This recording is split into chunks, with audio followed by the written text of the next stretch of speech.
மாதிரி தாவேகாவுக்கு போயிருக்காரு சார். அதை நீங்கள் எப்படி பார்க்குறீங்க? ஏன்னா அவர் நீண்ட காலமாக அதிமுகவில் இருந்த ஒரு மிக முக்கியமான ஒரு புள்ளியாக இருந்தக்கூடியவர் இன்னைக்கு இப்போ தாவேகாவுக்கு போயிருக்காரு. அதை நீங்கள் எப்படி பார்க்குறீங்க? அவர் தாவேகாவுக்கு போகிறது அவர் விருப்பம், அவங்க சேர்த்துக்கிறது அவங்க விருப்பம். இதனால் எந்த விளைவும் தமிழ்நாட்டில் ஏற்படாது. சரி சார், இதனால் வந்து அதிமுகவுக்கு பின்னடைவாகவும் தாவேகாவுக்கு ஒரு முன்னேற்றமாகவும் எதுவும் வாய்ப்புகள் இருக்கிறதா? இந்த கேள்வியை அதிமுகவிட்ட கேளுங்க. உங்களுக்கு பின்னடைவா என்னென்னு அவங்கள கேளுங்க, அவங்களுக்கு முன்னேற்றமா என்னன்னு அவங்கள கேளுங்க.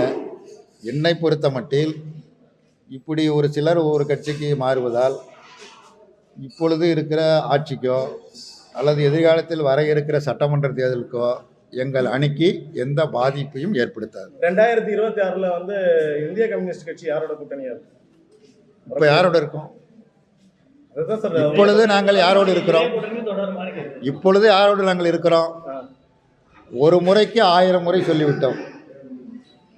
திராவிட முன்னேற்ற கழகத்தின் தலைமையிலான மதச்சார்பற்ற முற்போக்கு கூட்டணி 10 ஆண்டு காலமாக செயல்பட்டு கொண்டிருக்கிறது.